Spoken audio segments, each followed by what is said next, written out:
As músicas do coral servem de preparação do nosso ambiente, não é?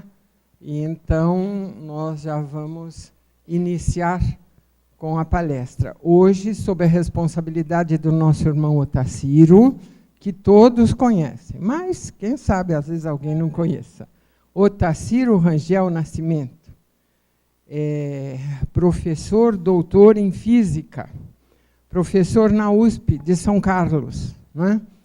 E um divulgador por excelência da doutrina espírita, não é? Se dedica assim de coração, nós o conhecemos e sabemos do seu conhecimento que ele vai transmitindo de uma forma tão clara para que possamos compreender profundamente as lições de Jesus que ele nos interpreta maravilhosamente bem, não é? E hoje, com certeza, não será diferente.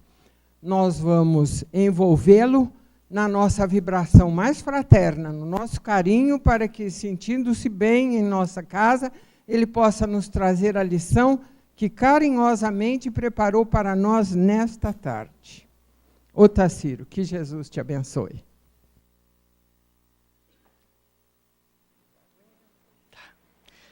Queridos irmãos, queridos amigos aqui presentes, encarnados e desencarnados, porque há muitos.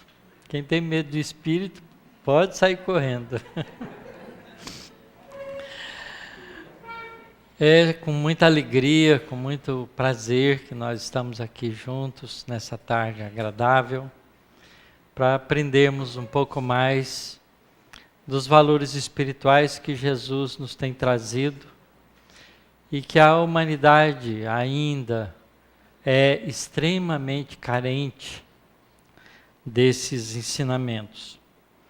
Antes, eu gostaria de falar algumas coisinhas sobre Bezerra de Menezes, porque a gente não avalia o trabalho grandioso de amor que muitas vezes um espírito dedica, não é, a todos nós.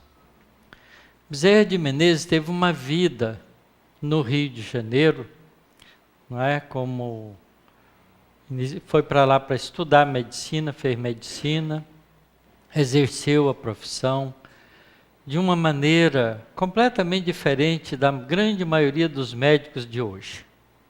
E talvez da época dele também. Porque ele era um médico que cuidava do doente e não da doença. Ele não ficava preocupado simplesmente como é a medicina técnica hoje de alinhavar os sintomas de uma pessoa para poder fazer um procedimento. Ele conversava com as pessoas e procurava ajudá-las. E muitas vezes, por isso mesmo, ele era procurado por muita gente que não tinha recurso. No Rio de Janeiro, em algum lugar, numa dada época, ele trabalhava, ele não tinha consultório, ele trabalhava numa farmácia. Do fundo da farmácia, o farmacêutico cedeu o espaço para ele, né? Obviamente, querendo também que com isso vender os remédios, é natural. E ele atendia as pessoas ali. Mas ele, quando a pessoa não tinha recurso, ele não cobrava. Isso incomodou o farmacêutico durante algum tempo, até que ele pediu para não fazer isso. Então o farmacêutico fazia a cobrança da consulta e ele do bolso devolvia para o cliente lá dentro, para o paciente lá dentro, sem ele saber. E houve inclusive uma cena incrível, porque uma família realmente, uma senhora que procurou, não tinha recurso sequer para alimentar, e todos os problemas de saúde que a criança que ela levou lá tinha era um problema alimentar. E como ele naquele dia não tinha dinheiro, ele tirou o anel de formatura e deu para ela vender, para comprar alimento e os remédios. Então, eu desafio qualquer um de vocês a me apontar algum médico que faz isso. Não é? E quantos de nós que sabemos dessas coisas também não fazemos isso? Mais do que isso, ele, quando descobriu a doutrina espírita, ele estudou a doutrina espírita e aí caiu de cabeça na propagação da doutrina. Mas antes ele foi político no Rio de Janeiro. E foi um político decente, como o Brasil tanto está carente. Então foi um homem exemplar na vida pública, na vida privada, profissional, na sua vida familiar. E foi também uma pessoa dedicada ao movimento espírita. Foi presidente da Federação Espírita Brasileira e entrou como conciliador dentro da federação para amainar divergências que existiam e conduzir a Federação Espírita na direção positiva da sua missão de divulgadora, não é, da doutrina espírita. Quando ele desencarna, ele então é recebido por espíritos bondosos, porque ele tinha valores. E aí, depois de algum período no mundo espiritual, rápido, ele recebe uma mensagem de Maria de Nazaré, dizendo para ele que ele tinha todos os recursos para deixar o planeta Terra e ascender a um mundo mais evoluído.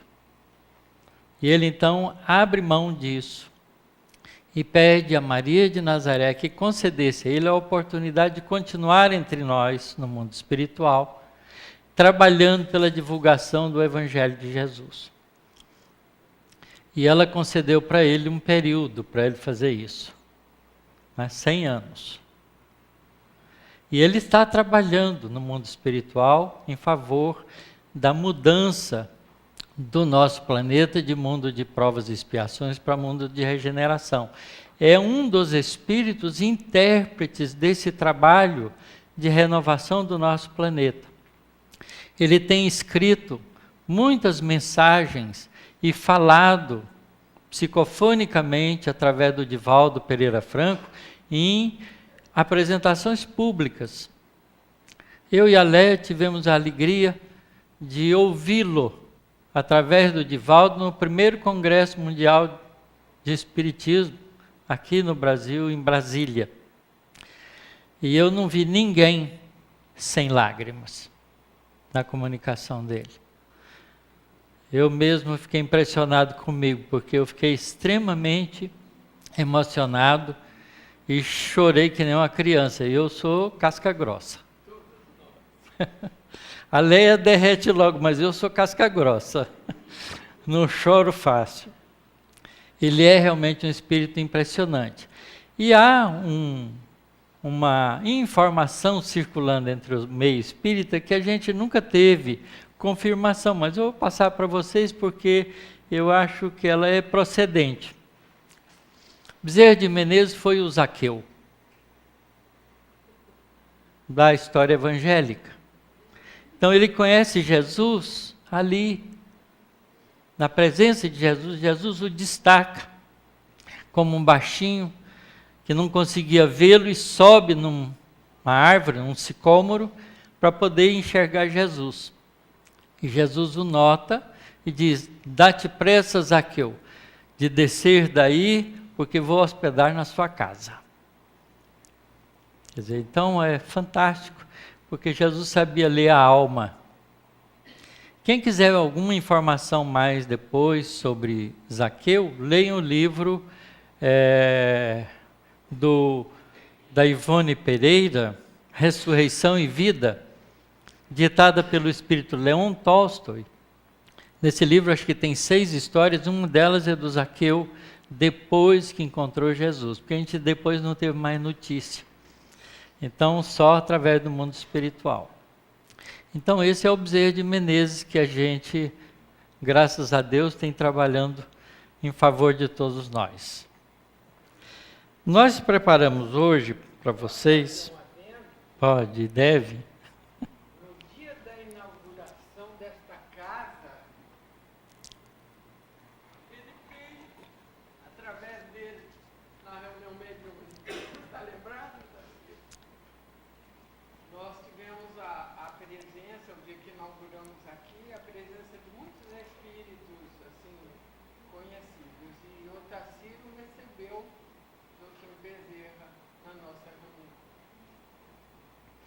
O Dr. Bezerra conhece todas as casas espíritas do Brasil. Ele e Joana de Ângeles. São dois espíritos que trabalham pelo movimento espírita, que representa nada mais do que a revivência do Evangelho de Jesus entre nós.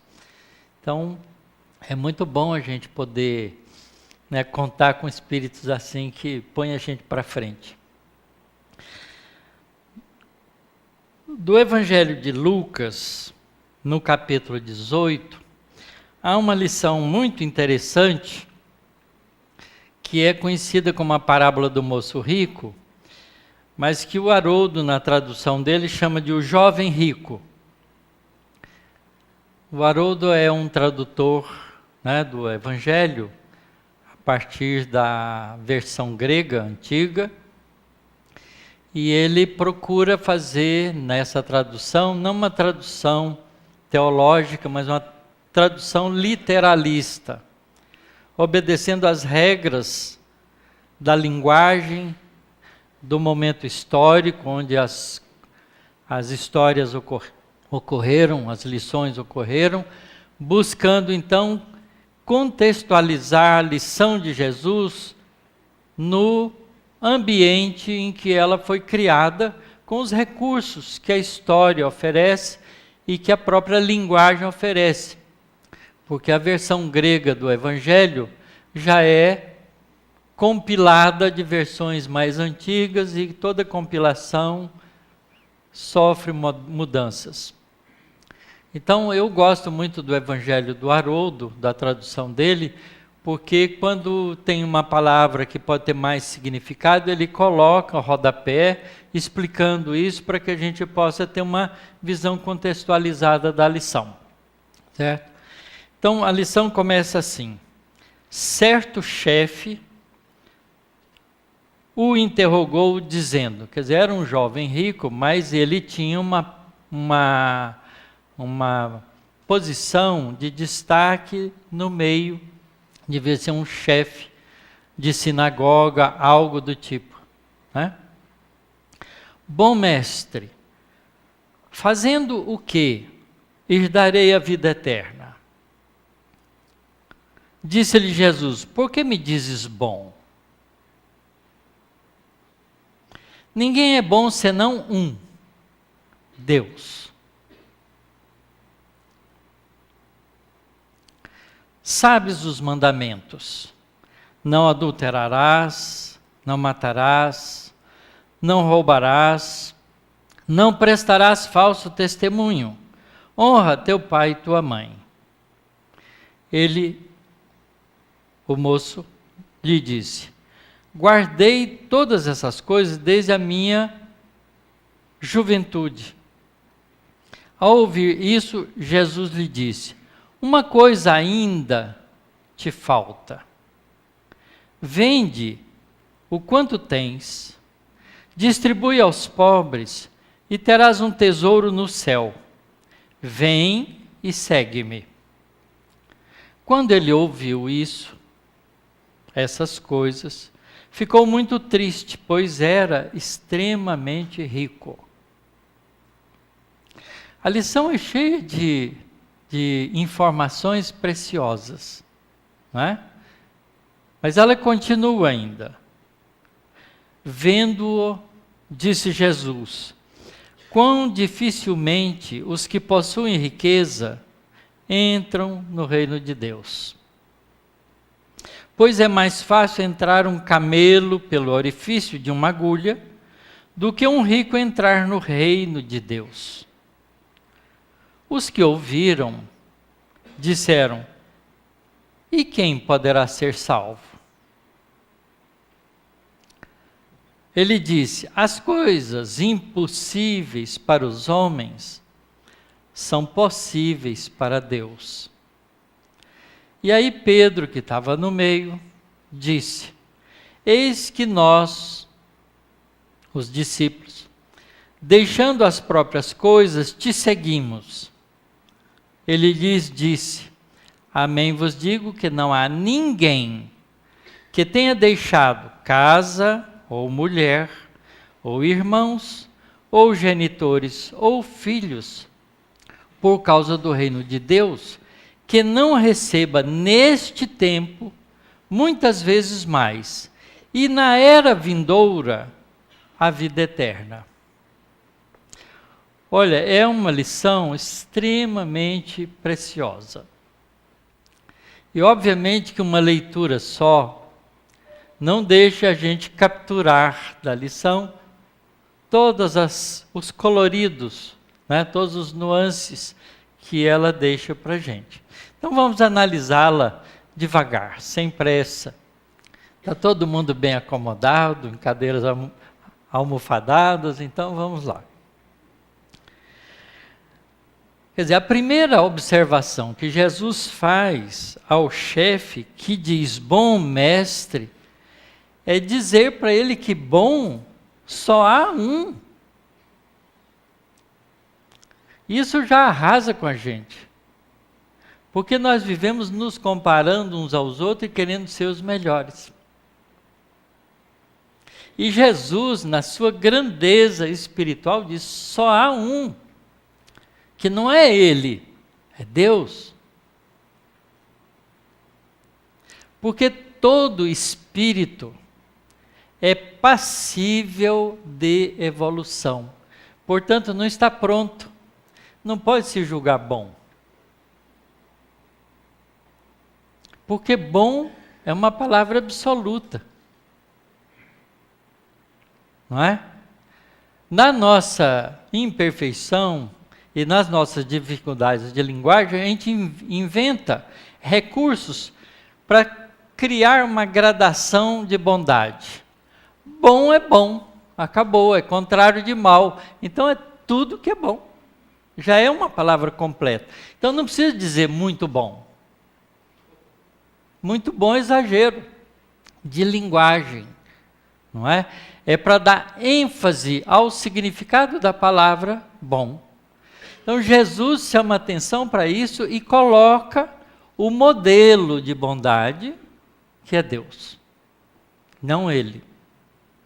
Porque Jesus não veio entre nós para vangloriar-se de si mesmo, mas para nos apresentar o caminho para que nós alcancemos a Deus. Ele não é o ápice, ele é só o caminho que leva ao ápice. E a gente não entende isso. E por isso mesmo, a gente pegou Jesus e transformou no modelo de máximo e endeusou.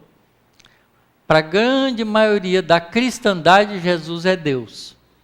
E ele não é, porque ele aqui está fazendo a diferença. Bom só há um.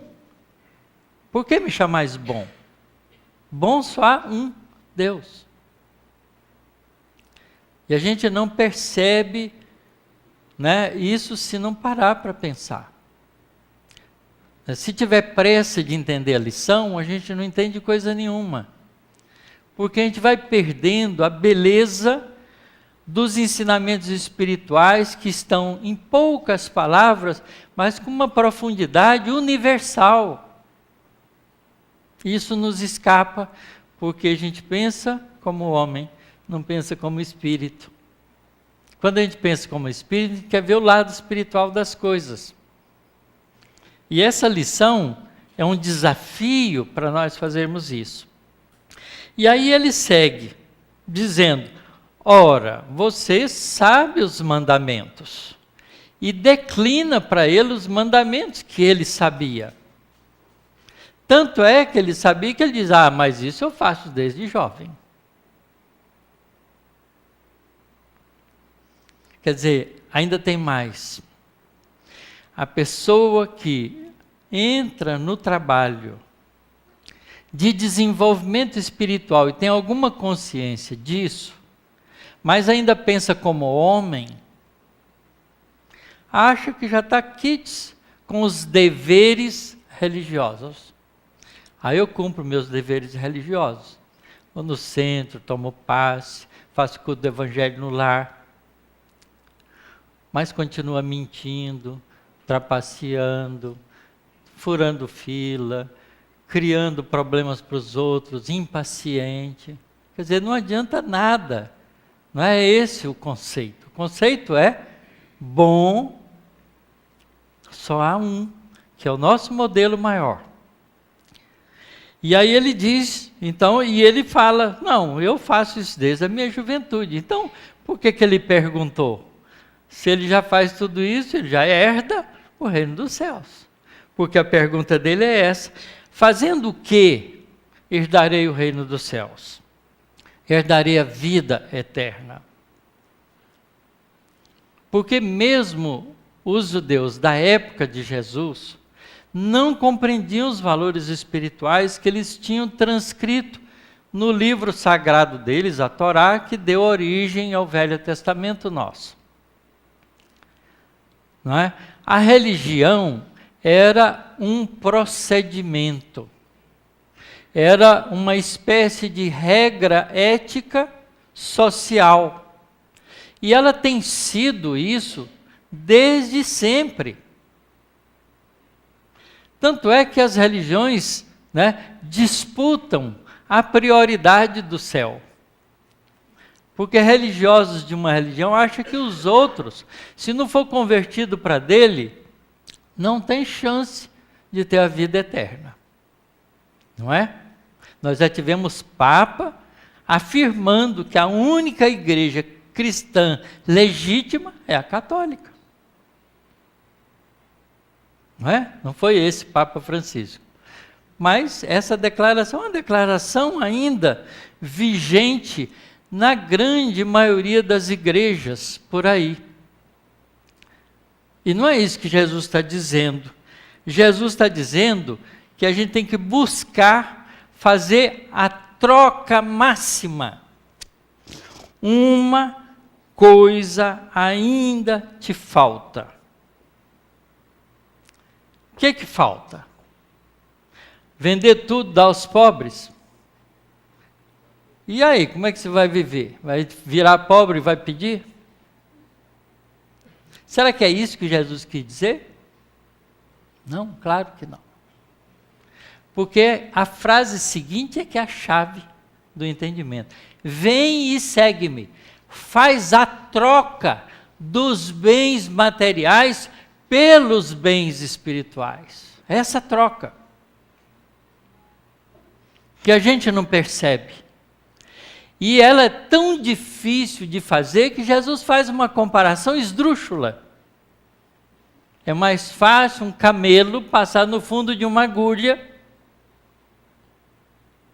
do que um rico ou a pessoa ligada à posse fazer a troca. E é verdade. Cada um de nós pode imaginar isso na sua própria cabeça. Se eu perder tudo agora, como é que eu vou começar de novo? Né? Na época da recessão americana, muita gente se matou porque perdeu os bens. Não tem recomeço. A pessoa não percebe que há uma vida muito mais rica da realidade espiritual do que a vida material. Então ela abre mão da própria vida em função da perda. E a gente é assim, perdeu o emprego, a gente desaba. O carro bateu, a gente não tem seguro, a gente desaba. Né? E a gente perde, a gente sofre com a perda dos bens materiais, porque eles estão enraizados dentro da nossa vida emocional. A gente, quando compra aquilo que a gente gosta, a gente deixa de ser a gente para ser aquele objeto. Quer dizer, o carro zero não é o indivíduo que tem. O indivíduo é tido pelo carro zero. Porque o carro zero, para ele, passa a ser mais importante que tudo. Se alguém riscar ou bater, sofre. Sofre profundamente, como se fosse ferido no corpo. Como se uma faca tivesse enfiado no seu coração. Porque a gente é ligado às coisas materiais muito mais do que a gente imagina. Quanta criança apanha do pai e da mãe porque quebrou o bibelô maravilhoso que ela conseguiu na viagem que ela fez não sei aonde. Não é? Então a criança vale menos do que o objeto. A gente é assim, a gente não analisa nosso cotidiano da vida para medir na gente onde está o nosso tesouro. Porque Jesus disse claro isso, onde está o nosso tesouro, aí está o nosso coração. Porque o nosso tesouro é sediado no coração. Eu fico imaginando o povo sírio, que está perdendo o direito da vida normal, por causa de uma guerra absurda, né? Que desrespeita exatamente o povo, que não tem respeito pelas pessoas do cotidiano. E a gente vê dramas terríveis, como dessas 3 crianças, né, que passou recentemente na televisão, os 2 irmãos chorando a morte do outro. Daquele garotinho que não sabia nem o que estava acontecendo com ele, né, com o olhar entristecido por causa de uma situação que ele não compreendia. Por quê, né, que a gente ainda valoriza as coisas materiais em detrimento das coisas espirituais? Porque falta para a gente esse entendimento. Então, quando a gente começa a adquirir esse entendimento, a gente tem que se preparar para fazer essa troca que Jesus nos aconselha. Vai, vende tudo que tem, dê aos pobres, mas não fique nisso. Vem e segue-me. Porque não basta abrir mão dos interesses materiais, é preciso conquistar os valores espirituais. Então é simplesmente uma troca de direção, de interesse, de valores. E é por isso que é difícil, porque a gente tem que renunciar aos velhos valores. A gente tem um exemplo campeão disso em 2 pessoas do Evangelho. Paulo de Tarso e Maria de Magdala. São os 2 vencedores disso. Porque eles abriram mão das suas vidas, das suas vantagens, em função dos valores espirituais. Todos os outros discípulos não precisaram fazer sacrifício desse tipo, porque eles viviam como gente da classe média, média baixa. Eram pescadores, não é? Cobradores de impostos. Zaqueu faz esse esforço, porque Zaqueu era um cobrador de impostos, mas era um cobrador de impostos rico, que enriqueceu ilicitamente com os impostos, parece o dia de hoje, né? Se o Moro tivesse lá, ia pegar o Zaqueu. Porque, cobrando impostos, o dinheiro passava por ele. Tanto é que ele se propõe imediatamente, ao entender o significado espiritual da vida que Jesus lhe oferece, dizendo: vou hospedar na sua casa. Ele faz a troca. Começa a devolver tudo aquilo que ele prejudicou os outros.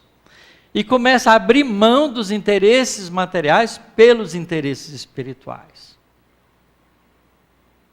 Então essa lição é a lição de convite para essa mudança. E é curioso porque, ao dizer isso, né, as pessoas a acham tão difícil que já propõem para ele: quem então vai poder ser salvo? Porque ninguém está disposto a fazer isso. Quem é que vai abrir mão das coisas materiais pelas espirituais? Não é? Os discípulos estavam fazendo. Aqueles que foram convidados por Jesus, chamados por Jesus, para segui-lo na tarefa de preparação para a implantação do Evangelho, que eram os discípulos, eles estavam fazendo isso, abriram mão das suas profissões, das suas atividades, para poder aprender com Jesus para depois transferir para as outras pessoas, como fizeram. Mas a grande maioria das pessoas não estavam dispostas. Judas Iscariote não estava disposto. E ele dá o exemplo dessa dificuldade que é a nossa de fazer essa mudança. De economizar os recursos, não para comprar o carro zero, mas para ajudar alguém que está passando dificuldade, não tem lugar de morar. A gente não faz esse sacrifício. Não é? Ah, mas eu juntei esse dinheiro com tanto esforço. Pois faça a alegria de alguém que não tem. Não tem nem essa possibilidade. A gente é capaz disso? Esse desafio é nosso. É para nós. Nós temos o direito de viver a vida terrena com o conforto que a gente puder construir para a gente. Mas isso não é suficiente. É mais importante que a gente até consiga fazer isso, mas sem o aprisionamento emocional que a gente faz em função das coisas terrenas. Eu vejo pessoas da minha classe, de professores da universidade, que moram muito bem, mas não estou feliz com essa casa, e vai construir outra. Para quê?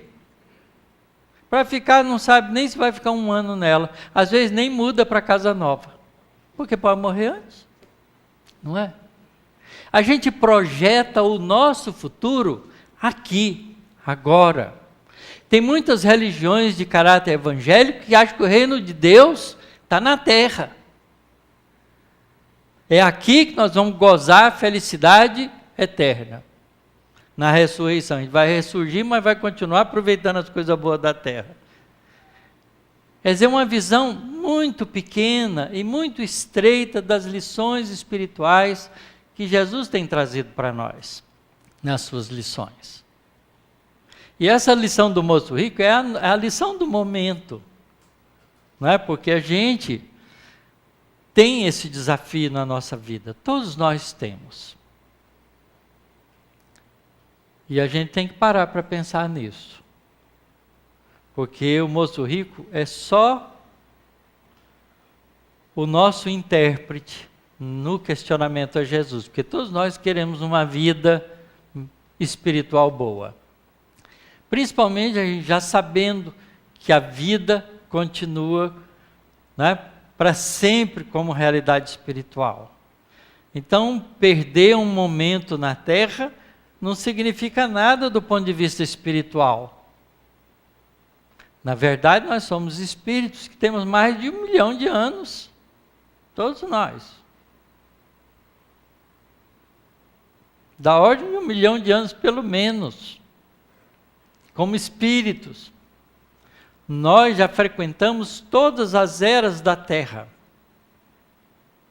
Já fomos os homens brutos, os homens das cavernas, os primeiros civilizados, né? Aqueles que começaram 10 mil anos atrás a construir civilização. Nós estamos no meio disso, nas diferentes encarnações que nós estamos vivendo. E estamos agora passando uma fase interessante do nosso planeta, que virou um planeta global. O que acontece aqui, ou o que acontece em qualquer outro lugar do mundo, é de todo mundo. Não é? O sofrimento das crianças da Síria são o sofrimento das nossas crianças aqui. Nós estamos integrados graças à rede de comunicação. Por isso a gente tem que parar de pensar no clã, e temos que pensar globalmente também. E pensar no nosso futuro, o que significa viver. Por que estamos na Terra? Gente, é uma coisa que a gente não avalia. Daqui 100 anos, nenhum de nós está vivo no corpo. Não é? Nós estaremos todos no mundo espiritual. Estarão no nosso lugar outros que estão no mundo espiritual. Porque a humanidade, não é? É uma sucessão de nascimento e morte.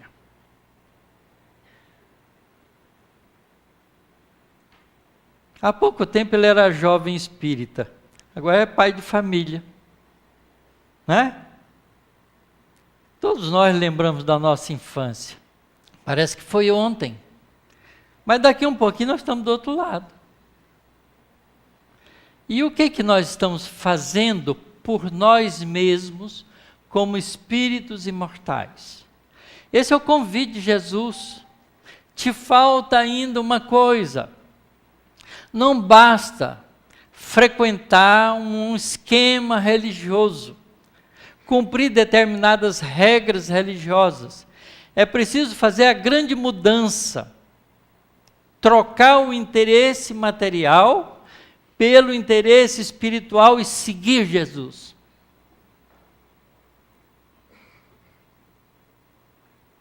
Isso é tudo do Evangelho. Se a gente entender isso, a gente entendeu o Evangelho inteiro de Jesus. Porque esse é o convite que ele vem fazendo para nós, sempre. Mas é interessante esse final, porque o Pedro, né, se dirige a ele e diz: eis que nós, mestre, deixando as próprias coisas, te seguimos. E aí Jesus responde para ele: amém vos digo, que não há ninguém que tenha deixado casa, mulher, irmãos, genitores ou filhos por causa do reino de Deus, que não receba neste tempo, muitas vezes mais, e na era vindoura, a vida eterna. O que ele quer dizer com isso? Não é? Não é um desafio outra vez para a gente pensar? E aqui a gente precisa entender o que Jesus está dizendo. Ninguém que tenha deixado. Deixar não significa abandonar. Significa troca de objetivo.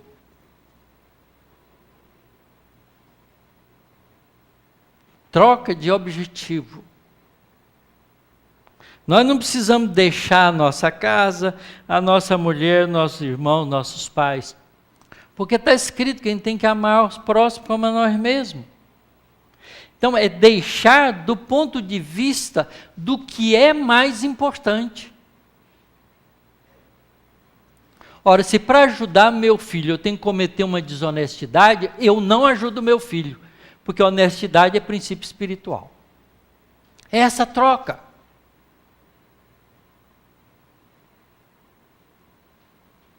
Que a gente não consegue perceber, porque a gente entende as coisas ao pé da letra. A gente toma as palavras como valor absoluto, elas são relativas. O pensamento, a ideia que está por trás é que é o importante, que é mudança de direção, de objetivo. A vida terrena não é objetivo. A vida terrena é meio. É processo didático da evolução do fim, que é o espírito. Porque corpos nós já tivemos milhares, e vamos ter outros tantos. Então não é ele que é importante, é quem usa ele. Não é o carro que é importante, o importante é o motorista. E a gente no trânsito fala assim, essas motocicletas são um desastre. Não é motocicleta, são pessoas que estão em cima das motos. A gente transformou o objeto, veículo, no ser. E está errado isso. Nós não precisa ter cuidado para não atropelar uma motocicleta. A gente precisa tomar cuidado para não atropelar a pessoa que está em cima da motocicleta. É muito diferente. Não é? Vocês já viram motoristas que andam em carros desses grandões?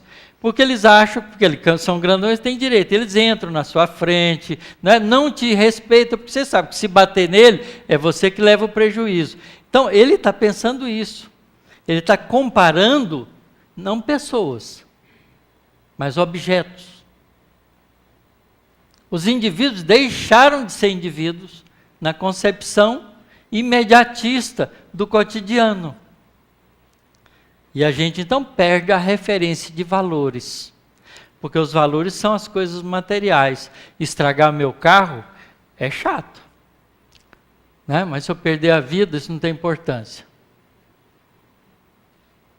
Não faz sentido, não é?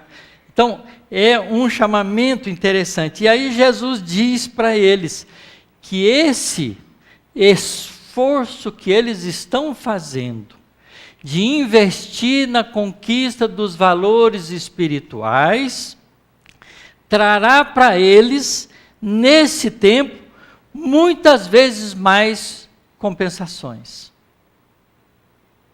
Neste tempo, e mais ainda na vida vindoura, na vida eterna, porque estabelece uma regra de valores definitivos para a alma para sempre. E Jesus é absoluto conhecedor da lei de evolução, por isso que ele diz isso. Ele sabe, olha, você está conquistando um valor para sempre. Não é um valor que você vai perder quando você morrer. Porque sua conta bancária, quando você morrer, não é mais sua conta bancária. Vai dar briga na sua família. Se ela for recheada, só vai dar confusão.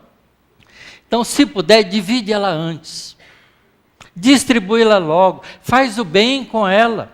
Porque quando você morrer, não tem briga por causa disso e você já beneficiou muita gente. Aproveitou sua chance. A gente não precisa acumular.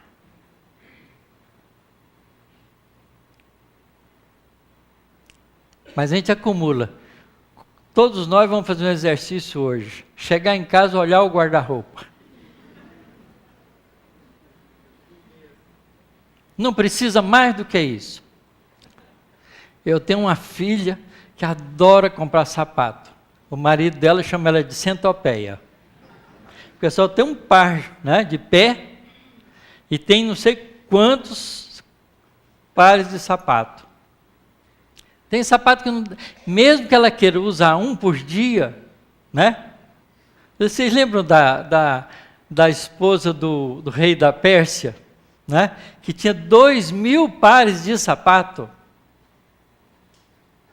Isso não faz o menor sentido, isso é loucura.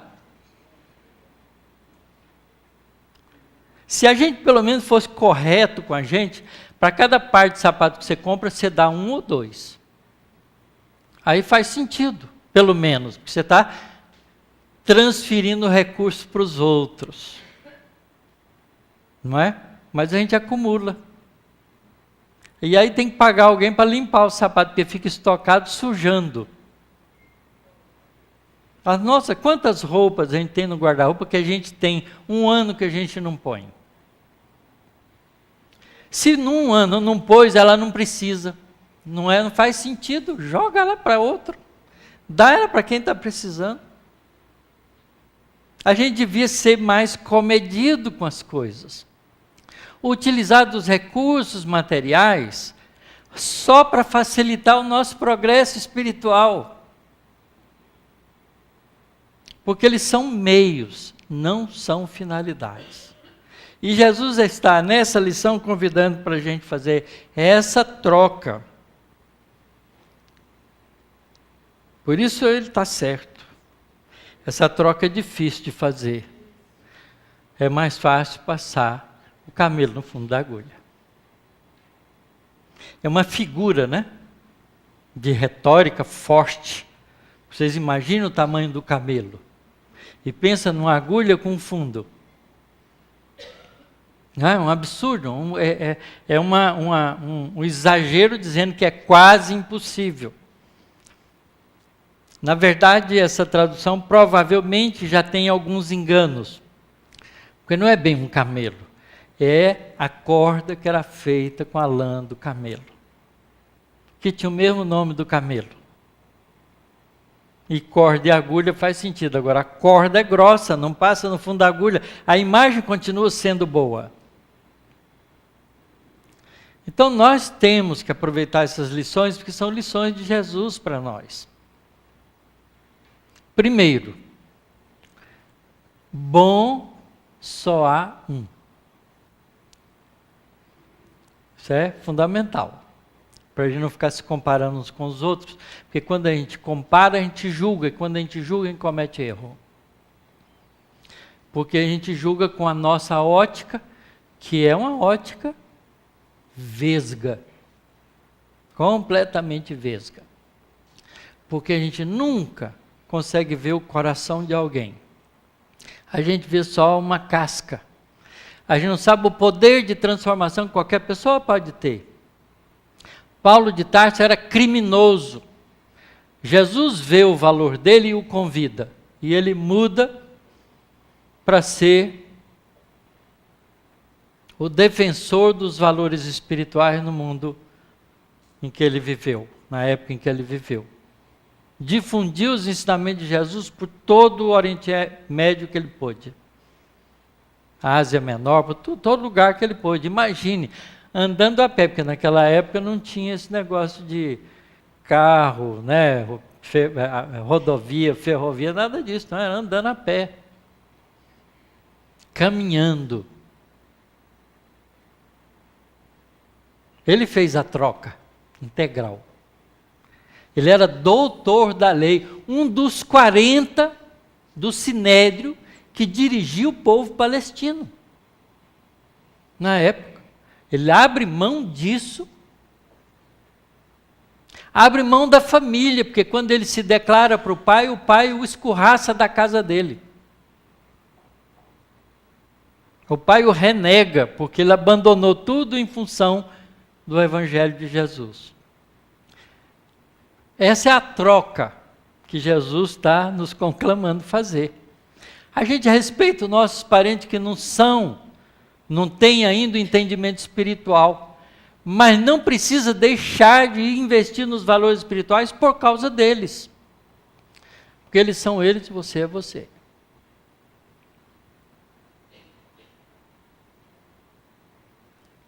Com 15 anos de idade, uma das minhas filhas chegou para mim: pai, vou falar uma coisa para você, que eu sei que você vai ficar triste. Não acredito em Deus. Falei, tudo bem, minha filha, ele acredita em você. É uma das que mais trabalha no movimento espírita hoje. É assim, a gente não tem que julgar ninguém. Porque as pessoas são passíveis de mudança. Porque nós somos espíritos imortais. Estamos sujeitos a uma lei chamada lei de evolução. Todos nós mudaremos. Para melhor, cada vez mais. Porque não tem jeito de mudar para pior, não. Ninguém muda para pior. Você só enreda. Fica enredado nas suas ações equivocadas. Mas você não regride. O que você sabe é seu, o que você sente é seu. Não perde isso. Nunca. Tudo que a gente já adquiriu em todos esses milhares de anos de evolução é nossa riqueza, nós nunca perderemos isso. Elas ficam parcialmente esquecidas enquanto a gente está na vida terrena, porque é necessário começar de novo, escrever outro livro, pegar páginas em branco e escrever uma nova história. Mas a gente é o que é. O que já tem construído para si mesmo. Por isso que a nossa história é diferente uma da outra. Não adianta querer falar, eu gostaria tanto que o meu fulano estivesse aqui escutando você, porque ele ia entender. Não ia entender. Você está entendendo? Tá bom, ótimo, aproveita. Mas deixa, a vez dele chega, porque a nossa chegou. A gente não é melhor nem pior do que ele. A gente é tão filho de Deus quanto. Não é? É que Deus tem paciência, a gente não. A gente quer logo, e a gente quer que os filhos, os parentes da gente sejam melhores do que a gente, e a gente não consegue dar um passo adiante para melhorar, mas exige dos outros. Então a gente tem que entender os valores espirituais para poder fazer essa troca. A gente só vai fazer essa troca quando a gente achar que vale a pena. E para a gente achar que vale a pena, precisa conhecer. E por isso é que os Espíritos dizem para a gente: amai-vos e instruí-vos. Aprenda, a lição do aprendizado te ajuda você a ter mais recurso de pensar e de decidir. Que possamos todos fazer essa boa troca o mais urgente possível. Obrigado pela paciência de vocês.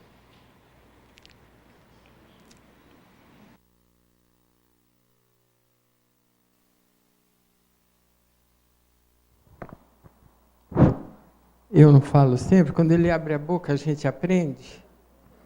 A gente até já conhecia essa lição do Evangelho, mas não dessa forma, né? Tacírio, muito obrigada.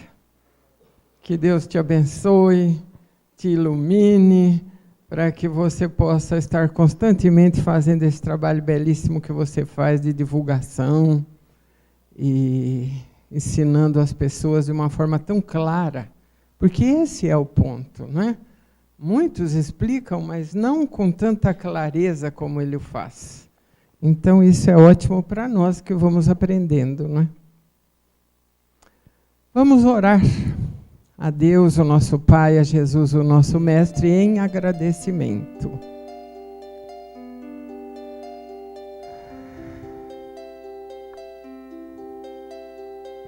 Amado Mestre Jesus, neste momento, com o nosso coração repleto de alegria, pela benéfica lição que recebemos, elevamos o nosso pensamento a Ti, agora para agradecer. Sim, Mestre, queremos agradecer, precisamos agradecer por todas as bênçãos que constantemente recebemos de Ti, pela solicitude imensa de Teu coração generoso para com cada um de nós, proporcionando-nos oportunidades múltiplas de entendimento, de aprendizado, de reflexões sobre os ensinamentos benéficos do Teu Evangelho, colocados em prática nas nossas vidas. Somos ainda aqueles seres vacilantes, incipientes, que não sabem exatamente o que devem fazer, que nos prendemos às coisas materiais de forma tão intensa. Nas nossas reflexões de hoje, podemos perceber o quanto ainda somos apegados às coisas materiais e deixamos de lado aquilo que é importante, as nossas atitudes melhores, o desprendimento de todas as coisas que nos afundam ainda no egoísmo. Ah, Mestre Jesus, como te agradecemos por oportunidades abençoadas como esta que tivemos nesta tarde, de uma reflexão mais profunda acerca das nossas reais necessidades. E te agradecemos profundamente e pedimos que possas nos auxiliar a levarmos esta lição conosco, para que lá fora, no dia a dia de nossas vidas, possamos tê-la em nossas mentes e que elas possam ditar para cada um de nós comportamentos melhores, mais espiritualizados, dando a cada coisa o valor real que elas possam ter nas nossas vidas e priorizando os valores espirituais em detrimento dos valores materiais. dos quais ainda necessitamos sim, mas sem apego, apenas utilizando-os e não apegando-nos a eles como constantemente o fazemos. Obrigado, mestre e amigo. Recebe o nosso agradecimento e abençoa-nos, Senhor. Abençoa cada um de nós que aqui está neste momento, com bênçãos de paz, serenidade, alegria de viver, saúde física, equilíbrio espiritual, bom ânimo, perseverança. Abençoa também nossos lares, nossos entes queridos, nossos familiares. Abençoa toda esta humanidade, ainda sofredora. E abençoa também aqueles que, distanciados de Ti, ainda nem sequer Te conhecem. E que nesta hora de bênçãos e benefícios possamos orar contigo, levando a Deus, o nosso Pai, a prece que nos ensinaste. E neste momento, com humildade e fé, recebendo os fluidos benéficos do plano espiritual maior, dizemos de todo o nosso coração: Pai nosso que estás nos céus, santificado, Senhor, seja o teu nome. Venha a nós o teu reino. Seja feita a tua vontade, assim na terra como nos céus. O pão nosso de cada dia, dá-nos hoje, Senhor. Perdoa, Pai, nossas dívidas, assim como perdoamos aos nossos devedores. E não nos deixes cair em tentação, mas livra-nos, Senhor, de todo o mal. Porque teu é o reino, o poder e a glória para todo o sempre. Que assim seja, Senhor. Que assim seja.